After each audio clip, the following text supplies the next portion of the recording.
खास पेशकश हमारी हम हर रविवार को लेकर के आते हैं और समझने की कोशिश करते हैं कि बाजार की आगे की दिशा किस तरीके से बढ़ती हुई दिखाई देगी।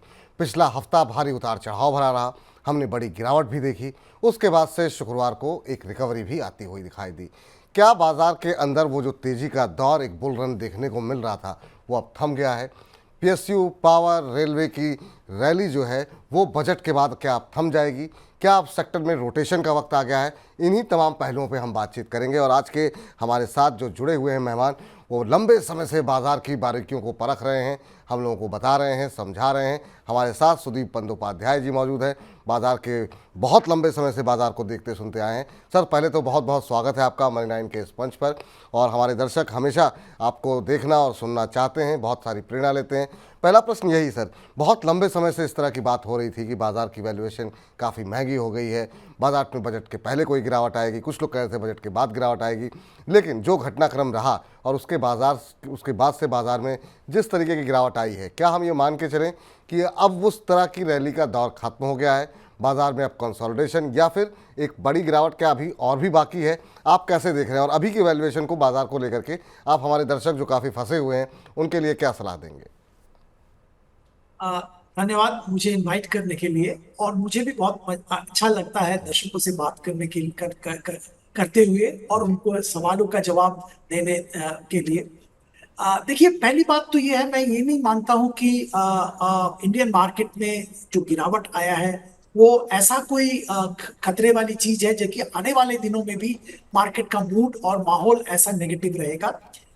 मुझे तो लगता है ये एक टेम्पोररी फेज है। और इसका मुख्य कारण अगर आप पूछे तो मैं ये बताऊंगा कि जापान सेंट्रल बैंक ने जब ब्याज दरें बढ़ाई तो येन कैरी ट्रेड जो थे दुनिया भर में, वो कुछ हद तक अनवाइंडिंग शुरू हो गया। और ये अनवाइंडिंग ही मुख्य कारण था ग्लोबल मार्केट्स में गिरावट आने का। और इसी का एक आप कह सकते हैं साइड इफेक्ट हमारे मार्केट में भी देखने को मिला। और हमारे यहाँ भी बिकवाली देखने को मिला, जबरदस्त बिकवाली फॉरेन इन्वेस्टर्स की तरफ से। और लोकल भी थोड़ा बहुत बिकवाली हुआ। अब दूसरी बात यह है कि इंडियन मार्केट कंटिन्यूअसली ऊपर जा रहा था और एक लेवल पे पहुंच रहा था जहां पे थोड़ा बहुत कंसोलिडेशन, आप कहे प्रॉफिट बुकिंग कहे, कॉशन कहे, उसकी जरूरत थी। तो मुझे तो नहीं लगता है ये कोई बहुत बुरा चीज है। एक एक लेवल तक मार्केट ऊपर जाने के बाद थोड़ा बहुत कंसोलिडेशन मार्केट के हेल्थ के लिए, लॉन्ग टर्म हेल्थ के लिए अच्छा होता है। तो मुझे तो इसमें ऐसा कोई दिक्कत दिख नहीं रहा है। अब देखिए, दो चार और भी पहलू है इसमें है। एक तो है यूएस में रिसेशन होगा नहीं होगा, यूएस में ब्याज दरें कब घटेगी, घटेगी नहीं घटेगी।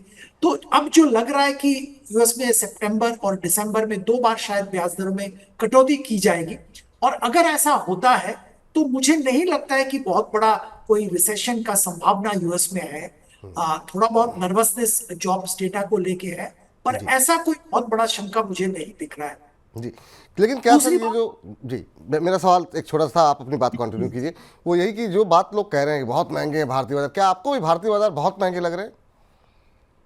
बहुत महंगा तो नहीं है, पर पॉकेट्स में कुछ सेक्टर्स में वैल्यूएशन थोड़ा रिच है। तो आपको सतर्क रहना है उन सेक्टर्स और उन कंपनीज से। पर अभी भी लॉन्ग टर्म जो निवेशक है उनके लिए अच्छा खरीदारी का अपॉर्चुनिटी है। देखिए, इंडिया में 7-8% जीडीपी ग्रोथ हो रहा है, 5-6% इन्फ्लेशन है। तो करीबन नॉमिनल ग्रोथ 14-15% आ रहा है। और नॉमिनल ग्रोथ अगर 14-15% नॉमिनल ग्रोथ इकोनॉमी में है, तो जो अच्छे कंपनीज हैं, अच्छा परफॉर्म कर रहे हैं, वहां पे ग्रोथ और भी ज्यादा होगा। तो ये तो साफ है कि और कोई एसेट क्लास ऐसा रिटर्न नहीं दे पाएगा। और दुनिया के जितने भी बड़े इकोनॉमीज है, रिकग्नाइज्ड इकोनॉमीज है, उनमें से इंडिया का ग्रोथ रेट सबसे ज्यादा है। इंडिया का सबसे बड़ी खतरे की बात है ऑयल प्राइसेस। अगर ग्लोबल ऑयल प्राइसेस बढ़ता है तो इंडियन इकोनॉमी में, मार्केट्स में दबाव आता है। पर इन स्पाइट ऑफ इतना टर्बुलेंस वेस्ट एशिया में, यूक्रेन रशिया युद्ध हो रहा है, उसके बावजूद ऑयल प्राइसेस एक रेंज में रहा है और ये इंडिया के हित में है। मॉनसून जिसका शंका हमेशा रहता है वो भी ठीक ठाक चल रहा है। तो ओवरऑल जो फैक्टर्स है इंडिया के फेवर में है। और हम लोग मानते हैं कि जो अच्छी परफॉर्मिंग कंपनीज है वहां पे अभी भी खरीदारी की अपॉर्चुनिटीज है। ठीक सर। आगे बढ़ते हैं सर। और उन दर्शकों के लिए क्या कहेंगे, क्योंकि हमने देखा एसआईपी के जरिए, म्यूचुअल फंड के जरिए बड़ी संख्या में लोग निवेश कर रहे हैं, भारतीय बाजार के बारे में समझ रहे हैं, शेयर बाजार में भी बहुत सारे नए डीमेट अकाउंट खुले और पिछले कुछ सालों में हमने देखा कि बहुत सारे नए लोग आए हैं। कोविड के बाद से बहुत सारे जो नए हमारे निवेशक जुड़े हैं उन्होंने शायद बाजार में गिरावट देखी नहीं। जिस दिन बाजार में बजट के बाद की बात, जो अभी हाल फिलहाल की गिरावट अमेरिका में मंदी को लेकर के देखने को मिली थी, मतलब लोगों के सवालों की ऐसी झड़ी लगी हुई थी, आज मेरे इतने पैसे लुट गए, आज भी मुझे 1,000 का नुकसान हो गया, किसी को 35,000 का, किसी को 80,000 का। लोगों ने गिरावट देखी नहीं है, लोग बहुत ज़्यादा पैनिक करने लगे। आपकी उन नए निवेशकों के लिए क्या सलाह होगी, क्योंकि बाजार है, बाजार में अगर तेज़ी है तो मंदी भी होगी, गिरावट भी आएगी। ऐसे निवेशकों को क्या समझाएंगे? क्या हर रैली पे इतना पैनिक करना कि आज मैं बर्बाद हो गया, ऐसा करना क्या सही रणनीति होगी? और वो लोग जो बाजार की गिरावट से घबराते हैं उनको कुछ संदेश देना चाहेंगे क्या आप? जी बिल्कुल देना चाहेंगे। देखिए, मार्केट में आप एक टाइम के लिए रहिए, मार्केट को टाइम करने की कोशिश मत कीजिए। तो आप मार्केट में रहने का एक होराइजन बनाइए, 1 साल 2 साल 5 साल, और उस हिसाब से निवेश करिए। मार्केट को टाइम करने का कोशिश कभी मत करना। मार्केट में उतार चढ़ाव रहेगा, कभी मार्केट में प्रेशर आएगा, कभी मार्केट अच्छा चलेगा, ये मार्केट का नियम है। और बायर सेलर दोनों का उपस्थिति जरूरी होता है मार्केट चलाने के लिए। तो आप इसको ध्यान में रखिए, और इसमें कोई बहुत बड़ी पैनिक की बात नहीं है। मार्केट एक लेवल तक ऊपर जाने के बाद थोड़ा बहुत कंसोलिडेट करना, जैसे मैं पहले भी जिक्र कर रहा था, ये अच्छा है। अब देखिए 24,000 प्लस लेवल पे मार्केट कंसोलिडेट कर रहा है, तो ये अच्छा है। इतना बड़ा रैली हुआ, इतना जबरदस्त। अब देखिए 4 जून जब इलेक्शन रिजल्ट्स आए तब गिरावट आया था, उसके बाद से कंटिन्यूअस मार्केट ऊपर जा रहा था। तो थोड़ा बहुत करेक्शन, थोड़ा बहुत उसमें कंसोलिडेशन बहुत अच्छा है। आखिरी बात मैं निवेशकों के लिए बताना चाहूंगा कि देखिए इंडियन मार्केट, जिसका मैं पहले भी जिक्र कर रहा था, 15% प्लस रिटर्न देगा आपको, नॉमिनल मिनिमम रिटर्न देगा। और अगर 15% रिटर्न आपको मार्केट से मिल रहा है तो आपको मार्केट में निवेशित रहना चाहिए, पैनिक करके एग्जिट नहीं लेना चाहिए। अच्छा बात जरूर यह है कि आपको शेयर सिलेक्ट केयरफुली करना है, या म्यूचुअल फंड या ऐसा कोई फंड मैनेजर के सलाह लेके काम करना चाहिए। जी, अब चलिए सर कुछ एक सेक्टर्स पे बातचीत कर लेते हैं, क्योंकि बहुत सारे लोगों के सवाल जो है सेक्टर स्पेसिफिक भी हैं। हमारे बहुत सारे दर्शक ऐसे रहे जिन्होंने काफ़ी अच्छे पैसे बनाए पीएसयू शेयरों की रैली में।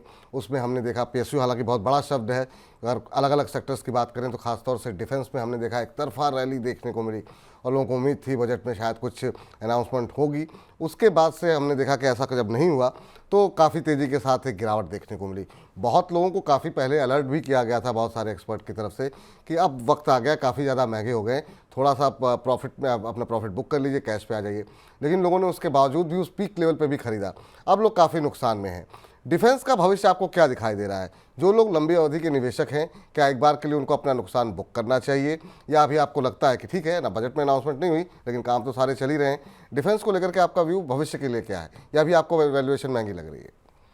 देखिए, दो सेक्टर जिसमें वैल्यूएशन मुझे महंगा लगता है, एक तो डिफेंस और एक रेलवेज। अब यहाँ पे मैं ये नहीं कह रहा हूं कि कंपनीज में कोई बुराई है या इसमें मोमेंटम नहीं है। मोमेंटम है, बहुत जबरदस्त कामकाज हो रहा है। डिफेंस मेक इन इंडिया जिस पर मिशन सरकार ने लिया है, उसके जरिए बहुत कामकाज हो रहा है, जबरदस्त ऑर्डर फ्लो है। और सारे कंपनीज जो परफॉर्म कर रहे हैं वो बहुत लंबा ऑर्डर मिल रहा है उनको। पर एक ये डिफेंस ध्यान में रखना पड़ेगा, एक लॉन्ग टर्म बिजनेस है। ऑर्डर फ्लो और मार्केट प्राइस इक्वेट नहीं करना चाहिए। ऑर्डर फ्लो आने के साथ साथ मार्केट प्राइस बढ़ रहा था, ये शायद अच्छा ट्रेंड नहीं है। और जैसे आपने जिक्र किया कि करीबन पिछले 1 डेढ़ साल में 300-400% रैली हो गया इन शेयरों में। ये सारे जो स्टॉक्स है एक लेवल का, जैसे मैं माज़ागांव डॉक की बात करूंगा, बहुत अच्छा कंपनी है। 200 रुपया 250 रुपया का भाव था, वहां से 5,000 प्लस रुपया भाव चला गया था। तो मतलब while company is good, performance is good, future is good, valuation बहुत रिच हो गया था। तो यहाँ पे तो मैं निवेशक को प्रॉफिट बुक करके एग्जिट लेने की सलाह बहुत पहले दे रहा था। जी पर एक चीज ध्यान में रखना पड़ेगा, इसका मतलब ये नहीं है कि सेक्टर में कोई खराबी है। वैल्यूएशन में थोड़ा प्रॉब्लम है, टाइम करेक्शन बहुत जरूरी है इन सेक्टर्स में। और डिफेंस में ही रहना है तो मैं डिफेंस इलेक्ट्रॉनिक्स की तरफ इशारा करूंगा। वहां पे अपॉर्चुनिटी बहुत बड़ा है, और वहां पे ध्यान दिया जा सकता है। भारत इलेक्ट्रॉनिक्स जैसे कंपनी, यहाँ पे ध्यान देना चाहिए, क्योंकि इनका जो अपॉर्चुनिटी है उसका साइज और भी बड़ा है, और यहाँ पे एक्सपोर्ट का भी अपॉर्चुनिटी बहुत जबरदस्त है। सिमिलरली रेलवेज में भी मैं ये कहूंगा कि थोड़ा सतर्क रहिए। वैल्यूएशन बहुत रिच है। वैल्यूएशन काफ़ी महंगी है। निश्चित रूप से काफ़ी शानदार रैली रही है। और अब जो है लोग भले ही जो लोग, और तभी लोगों बहुत सारे एक्सपर्ट मना कर रहे थे, लेकिन होता ये है कि जब एक सेंटिमेंट चलता है, और आजकल तो टेलीग्राम और कई जगहों से इतने सारे मैसेज आते हैं, लोग जो है प्रभावित होकर के अपनी खरीदारी कर लेते हैं और बाद में फिर सवाल पूछते हैं। आपने दो क्षेत्रों की बात की, एक और क्षेत्र है जिसमें कि लोगों के पैसे काफ़ी बने भी, और बहुत सारे शेयर ऐसे हैं जो नहीं भी चले, और वो है पावर। पावर में हमने देखा कि अच्छी रैली रही, कुछ एक शेयर ऐसे रहे, हालांकि उसे पावर कहना सही है कि नहीं, क्योंकि वो लोगों को पैसे देती है प्लांट लगाने के लिए। इरेडा की बात कर रहे हैं आप, स्टॉक स्पेसिफिक ना भी बोलना चाहें। 32 रुपये का इशू आता है, मैनेजमेंट को लगता है कि 32 रुपये का वैल्यूएशन सही है, उसको हम ले जाते हैं 300 के ऊपर भी। लोग वहाँ भी खरीद रहे हैं। तो अभी कैसे आप देख रहे हैं सर, ये जो जुनून था उसको आप कैसे देख रहे हैं? और दूसरा, पावर क्षेत्र का भविष्य कैसा लग रहा है, क्योंकि इस बार भी गर्मी में हमने देखा कि डिमांड काफ़ी ज़्यादा बढ़ती हुई दिखाई दी थी। तो इसमें आप निजी क्या क्षेत्र को अच्छा लग रहा है या फिर पीएसयू क्षेत्र? जी, आप बिल्कुल सही कह रहे हैं। पावर सेक्टर एक ऐसा सेक्टर है जहां पे हम लोगों का व्यू बहुत पॉजिटिव है। और इस सेक्टर में जैसे आपने जिक्र किया, अभी डिमांड जबरदस्त बढ़ रहा है। देश का कोना कोना इलेक्ट्रिफिकेशन हो गया है। अप्लायंसेस के यूजेस बढ़ रहे हैं, पावर का यूज बढ़ रहा है, और जबरदस्त डिमांड जनरेट हुआ है पावर का। और ये डिमांड हम लोग मानते हैं कि ये जो अपस्विंग है, ये अगला 5-10 साल तक चलता रहेगा। और इसीलिए पावर सेक्टर और इसके रिलेटेड सारे कंपनीज का फ्यूचर अच्छा है। अब ये देखना जरूर पड़ेगा कि कौन सा कंपनी एफिशिएंट है, कौन सा कंपनी कामकाज ठीक ठाक कर रहा है। पर ओवरऑल पावर सेक्टर में हम लोगों का व्यू बहुत पॉजिटिव है। और इसी सेक्टर में देखिए, एक तो है पावर प्रोड्यूसर्स हैं, और पावर फाइनेंशियर्स हैं, और इसके एंसिलियरी कंपनीज बहुत सारे हैं जो ट्रांसफार्मर्स बनाते हैं, जो और भी इलेक्ट्रिक मीटर्स बनाते हैं। इस सब जगह में एक मोमेंटम आया हुआ है। हम तो ये कहेंगे कि इस सेक्टर की जो दिग्गज कंपनीज है जैसे एनटीपीसी, जरूर या ये सब कंपनीज में ध्यान देना चाहिए, क्योंकि पहले तो थर्मल एनर्जी पे फोकस थे, अब ग्रीन एनर्जी में ट्रांजिशन हो रहा है, वहां पे भी बहुत अच्छा कामकाज चल रहा है। और ग्रीन एनर्जी ट्रांजिशन के साथ साथ थर्मल में भी जबरदस्त कामकाज चल रहा है। तो ये दोनों एनर्जी, ग्रीन एनर्जी और ट्रेडिशनल एनर्जी, दोनों में कामकाज हो रहा है। तो सारे कंपनीज को अपॉर्चुनिटी मिल रहा है। फाइनेंसिंग की, पावर फाइनेंसिंग की बात करें, आपने इरेडा का जिक्र किया था, आरईसी, पीएफसी। देखिए, जो पावर प्लांट्स और जो पावर सेक्टर का जो फाइनेंशियल डिमांड है, ये ट्रेडिशनल बैंक्स और फाइनेंशियल इंस्टीट्यूशंस मीट नहीं कर पाएंगे। और ये मीट करने के लिए पीएफसी, आरईसी, इरेडा जैसे फाइनेंशियल इंस्टीट्यूशन की बहुत जबरदस्त जरूरत होगा, इनका डिमांड रहेगा। तो ऑब्वियसली इनके बिजनेस भी बढ़ेंगे। ट्रांसफॉर्मर मैन्युफैक्चरर्स, बहुत जबरदस्त डिमांड है। तो मैं ये कहूंगा कि एक बहुत अच्छा वर्चुअस साइकिल में है ये सेक्टर, और यहाँ पे जरूर ध्यान देना चाहिए। जी। मेरा सवाल एक और था सर आपसे कि निजी क्षेत्र और प्राइवेट क्षेत्र को लेकर के, क्योंकि प्राइवेट क्षेत्र में भी टाटा पावर, अदानी पावर, बहुत सारी पावर कंपनियां हैं जो अच्छा कर रही हैं, वहाँ पर भी काफ़ी अच्छे रिटर्न देखने को मिले। निजी क्षेत्र में कंपनियों को चुनते समय किन बातों का ध्यान आपको लगता है कि पावर क्षेत्र के अंदर रखना चाहिए? देखिए, पहला तो मैं ये कहूंगा कि जो स्पेसिफिक सेगमेंट में है, उस सेगमेंट का पोटेंशियल, जैसे आपने कुछ कंपनीज के नाम लिए हैं, उनका देखना होगा ट्रांजिशन कैसे हो रहा है, ट्रेडिशनल एनर्जी और ग्रीन एनर्जी, नए एनर्जी का मिक्स कैसा बैठ रहा है। सबने अनाउंस किया है, जिन कंपनीज का आपने जिक्र किया, सबने न्यू एनर्जी का भी वेंचर किया है। वहां पे प्रोग्रेस कैसा हो रहा है देखना होगा। और ऑब्वियसली जो छोटे मतलब माइन्यूट बातें हैं, जैसे पीएलएफ, लोड फैक्टर कैसा चल रहा है, प्रोडक्शन कैसा चल रहा है, जो उनका सोर्स ऑफ रॉ मटेरियल जो सोर्स है, उसका कॉस्ट एस्केलेशन हो रहा है नहीं हो रहा है। कुछ लोग कोल, इंपोर्टेड कोल यूज करते हैं, तो ग्लोबल कोल के प्राइसेस, तो बहुत सारे ऐसे पहलू है जिस पे ध्यान रखना पड़ेगा। पर जैसे मैं पहले भी जिक्र किया, ओवरऑल बहुत पॉजिटिव मोमेंटम है, तो इसका मजा लेना चाहिए, इसमें पार्टिसिपेट करना चाहिए। बिल्कुल। तो पावर क्षेत्र में पावर अभी सुदीप जी का मानना है कि बनी रहेगी, और वहाँ पर अच्छी दिग्गज कंपनियों में अगर आप लंबी अवधि के लिए निवेश करते हैं तो वहाँ पर आपको अच्छा मुनाफा मिल सकता है। तो कुछ एक नाम भी आपको सजेस्ट किए गए हैं सुदीप जी की तरफ से, तो वहाँ पर भी आप नज़र रख सकते हैं, लेकिन दिग्गज कंपनियों पर फोकस करें, ये कहना है सुदीप जी का। कोई भी नाम के आगे पावर लगा हो तो कहीं पर भी पैसे मत लगा दें। और ये हमने देखा भी है, बहुत छोटी छोटी कंपनियों में लोगों ने पैसे लगाए और बाद में जो लोगों को नुकसान हुआ है। पावर की बात हो गई सर, रेलवे की बात हो गई, डिफेंस की बात हो गई। रूरल कंजम्पशन एक बड़ी स्टोरी रही और जिस पर कि बजट में काफ़ी फोकस किया गया है। उसके चलते उसमें बहुत सारे क्षेत्र ऐसे आते हैं जिसमें हम देखते हैं एफएमसीजी कंपनियां हैं। ऑटो में भी हम देख रहे थे कि जो दिग्गज गाड़ियां बिक रही थी, बड़ी गाड़ियां, छोटी गाड़ियां बिकनी बंद हो गई। क्या इस बार के मानसून से आपकी क्या उम्मीदें हैं?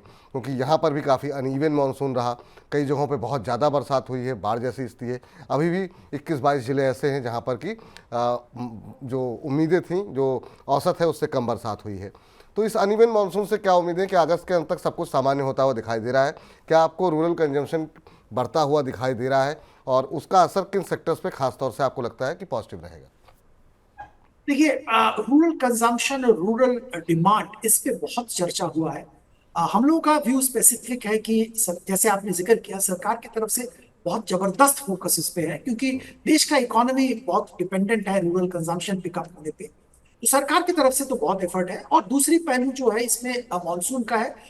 बाय एंड लार्ज मैं कहूंगा मानसून ठीक ठाक चल रहा है। हाँ, ये बात सही है कि अनइवन है, और अभी भी करीब 1.5-2 महीना बाकी है मानसून का, तो हम लोगों को देखना पड़ेगा।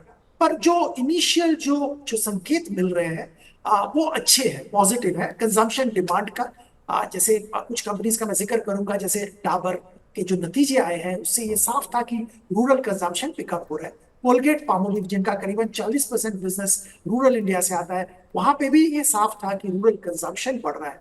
तो ये रूरल कंजम्पशन का ट्रेंड पॉजिटिव लग रहा है, और ये बहुत दिनों के बाद ये पॉजिटिव ट्रेंड देखने को मिल रहा है। जी। तो हम लोग को लगता है कि अगर मॉनसून ऐसे ही रहे, ठीक ठाक चले, डिस्ट्रीब्यूशन थोड़ा ठीक हो जाए, तो ये रूरल कंजम्पशन में जरूर पिकअप होगा। एक तो मॉनसून ठीक होने के कारण, दूसरा सरकार के से जो इनिशिएटिव्स लिए जा रहे हैं उसके कारण।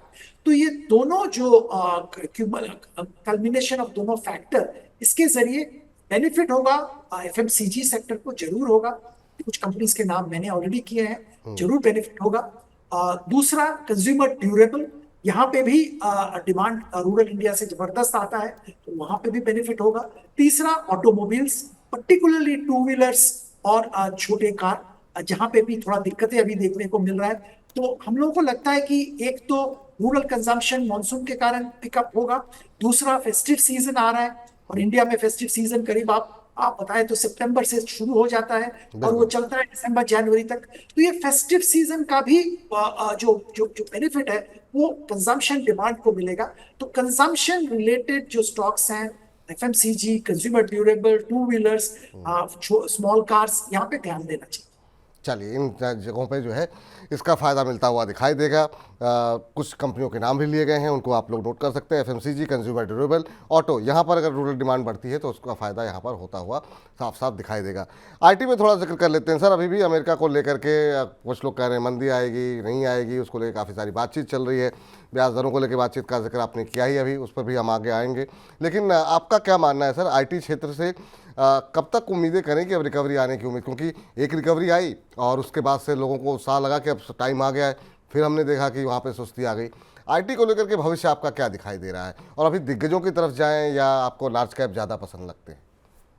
देखिए, आईटी को लेके हमारा व्यू थोड़ा डिफरेंट है। हम लोगों को लगता है कि ये जो रीसेंट जो हादसे हो रहे हैं ग्लोबल मार्केट्स में, इसके कारण जो आईटी में गिरावट आया है, ये थोड़ा ओवरडन है।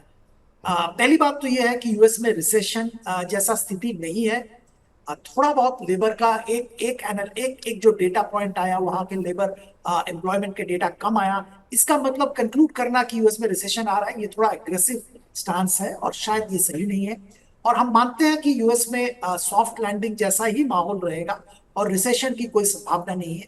आज के दिन में भी अगर जो लार्ज इकोनॉमीज हैं उनका इकोनॉमिक ग्रोथ का इंडिकेटर्स देखें, तो यूएस और इंडिया, ये दोनों देश में अच्छा खासा ग्रोथ आया है। India of course different level, 7-8% के आसपास, यूएस में 2-3% के बीच में जीडीपी ग्रोथ का प्रिडिक्शन है। तो इसमें रिसेशन वाली तो कोई बात है ही नहीं। आईटी डिमांड वापस आ रहा है। और जैसे मैं कह रहा हूं कि रिसेशन वाली कोई बात है नहीं, इसके साथ साथ मैं ये भी कहूंगा कि नए फ्रेश ऑर्डर्स आईटी कंपनीज को मिलना चालू हो रहा है और होगा भी। जो कैंसिलेशंस हो रहे थे, पोस्टपोनमेंट हो रहा था, वो भी बंद हो जाएगा, और आने वाले क्वार्टर्स में आईटी में पिकअप जरूर देखने को मिलेगा। और हम लोग ये मानते हैं कि एक लेवल तक आईटी में जो होना था वो हो गया। नेगेटिविटी, जो कैंसिलेशन ऑर्डर्स, वो हमने देख लिया। आने वाले दिनों में it will improve from here only. तो अगर आप पूछे कि कौन सा सेगमेंट में ध्यान देना चाहिए, तो मैं यही कहूंगा, पहली बात तो है लार्ज कैप में आप, अगर आप सेफ रहना चाहते हैं तो लार्ज कैप में जरूर ध्यान दे सकते हैं। जी। तो वहां पे इन्फोसिस, टीसीएस वगैरह जरूर कभी भी ले सकते हैं, लंबी अवधि के लिए कोई दिक्कत नहीं है। और अगर आप थोड़ा एग्रेसिव, थोड़ा टैक्टिकली इसमें रहना चाहते हैं, तो मैं ये कहूंगा कि जो सेक्टर्स ग्लोबली बहुत डिमांड में है, वहां के रिलेटेड आईटी कंपनीज चुनिए। जैसे मैं एग्जांपल के तौर पे बता रहा हूँ, ट्रैवल एंड टूरिज्म। हम लोगों को सबको मालूम है कि कोविड के बाद ट्रैवल टूरिज्म में बहुत जबरदस्त पॉजिटिव मोमेंटम ट्रैक्शन आया है।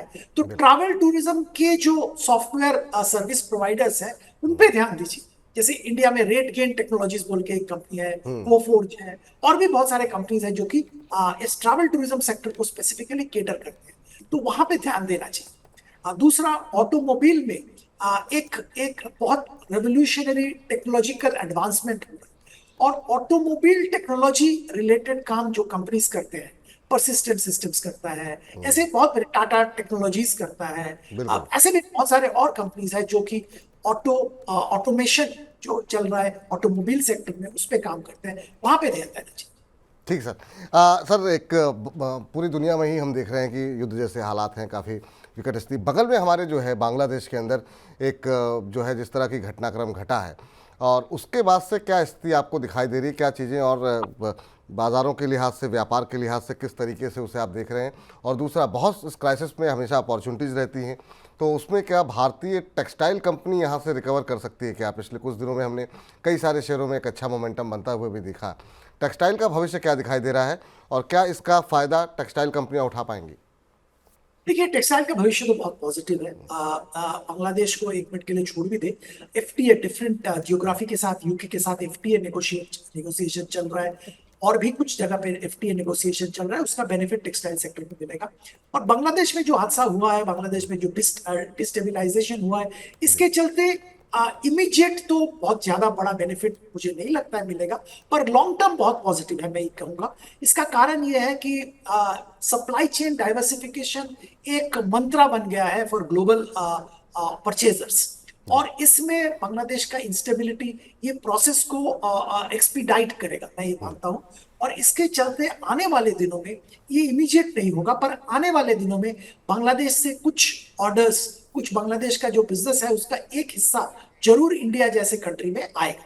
ये हम कॉन्फिडेंट है। पर ये उम्मीद करना कि इमीडिएटली कुछ बहुत बड़ा चेंज आ जाएगा, ये थोड़ा थोड़ा ज्यादा ऑप्टिमिस्टिक है। ऐसे नहीं होता है। बांग्लादेश में भी ये सबसे बड़ा इंडस्ट्री बांग्लादेश का है, तो वहां का सरकार, वहां का आर्मी, वहां का आप कुछ भी करिए बिजनेस, सबका फोकस होगा इस सेक्टर को ठीक से चलाना।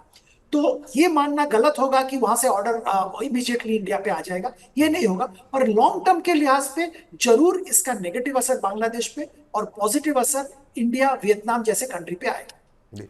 सर, आपसे बातचीत करते हुए समय का पता नहीं चलता। मुझे बोला गया था कि आपकी कुछ व्यस्त कार्यक्रम है और आपको थोड़ा जल्दी जाना है, लेकिन हमारे दर्शक निश्चित रूप से काफ़ी ज़्यादा एंजॉय करते हैं आपसे बातचीत करने में, तो समय का मुझे ध्यान नहीं रहा। लेकिन चलते चलते एक खाली प्रश्न आपसे जानना चाहेंगे कि अब क्या, जो हमने देखा कि पिछली लास्ट रैली रही उसमें पीएसयू का दबदबा रहा, वो रेलवे हो, पावर हो, बाकी सेक्टर्स रहे।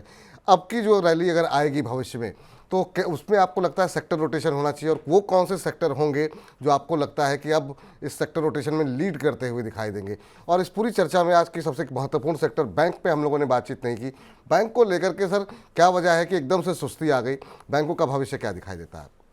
देखिए, बात बहुत जल्दी मैं ये संक्षेप में बता रहा हूँ। बिल्कुल। बैंकों में ये बात ये है कि जो एसेट क्वालिटी इंप्रूवमेंट है, वो ऑप्टिमम लेवल रीच कर गया है। यहाँ से आगे एसेट क्वालिटी इंप्रूवमेंट की संभावना नहीं है। और बात यह है कि क्रेडिट डिमांड बढ़ रहा है, और ये डिमांड मीट करने के लिए इनको डिपॉजिट मोबिलाइजेशन बहुत जरूरी हो गया है। तो डिपॉजिट मोबिलाइजेशन में एक वार जैसा स्थिति आ गया है, और वहां पे कासा पे सबका फोकस है, क्योंकि वो लो कॉस्ट डिपॉजिट है। और लो कॉस्ट डिपॉजिट मोबिलाइजेशन का जो जो जो कैपेबिलिटी है जिस बैंक में होगा, वही आने वाले दिनों में अच्छा परफॉर्म करेगा। अदरवाइज परफॉर्मेंस में गिरावट देखने को मिलेगा बाकी बैंकों का। तो ये जो स्थिति है ये सामने आ रहा है, और लग रहा है कि बीएफएसआई में जो जो रैली या जो पॉजिटिविटी हम लोगों को देखने को मिला था, उसमें थोड़ा थोड़ा रुकावट अभी आ रहा है, क्योंकि एसेट क्वालिटी इंप्रूवमेंट की संभावना और नहीं है।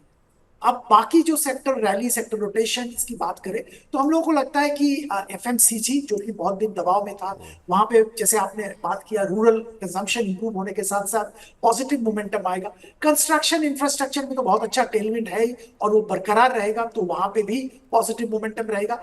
एक सेक्टर का मैं जिक्र करूंगा जो बहुत ही डाउन इन द डंप्स कह सकते हैं था, केमिकल्स और स्पेशलिटी केमिकल, एग्रोकेमिकल्स। यहाँ पे चाइनीज डंपिंग और लैक ऑफ डिमांड लेके बहुत समस्याएं थी। पिछले बहुत सारे क्वार्टर्स में परफॉर्मेंस भी बहुत खराब था इंडियन कंपनीज का। पर हम लोगों को लगता है कि we have seen the bottom, और आने वाले दिनों में things will start improving from here on. For an aggressive investor शायद यहाँ पे पोजीशन लेना शुरू करना सही होगा। बिल्कुल सर, बहुत बहुत शुक्रिया सर, बहुत बहुत धन्यवाद आज की आज की इस बातचीत में जुड़ने के लिए और अपना व्यस्त समय में से कुछ समय निकालने के लिए। हम उम्मीद करते हैं कि आगे भी अपने व्यस्त कार्यक्रम में से थोड़ा थोड़ा समय आप निकाल करके हमारे दर्शकों का मार्गदर्शन करते रहेंगे। बहुत बहुत शुक्रिया, बहुत बहुत धन्यवाद आज की इस चर्चा में जुड़ने के लिए। तो हमारी इस खास पेशकश में इतना ही, और यहाँ पर जो लब्बुल हुआब निकल करके आया है वो हम आपको बहुत संक्षेप में ब्रीफ कर दें। सुदीप जी का मानना ये है कि पहले तो बाज़ार में बहुत ज़्यादा घबराने की आवश्यकता नहीं है। बाज़ार में अगर आप उतर रहे हैं तो एक निश्चित समय के लिए उतरिए, साल 2 साल 3 साल 5 साल के नज़रिए के साथ। हर रोज़ खरीदना बेचना मत कीजिए। बात सेबी भी कह रहा है, बाकी लोग भी आपको सजेस्ट करते हैं कि आज गिरावट आई तो आप लोग एकदम से पैनिक मत करने की आवश्यकता है।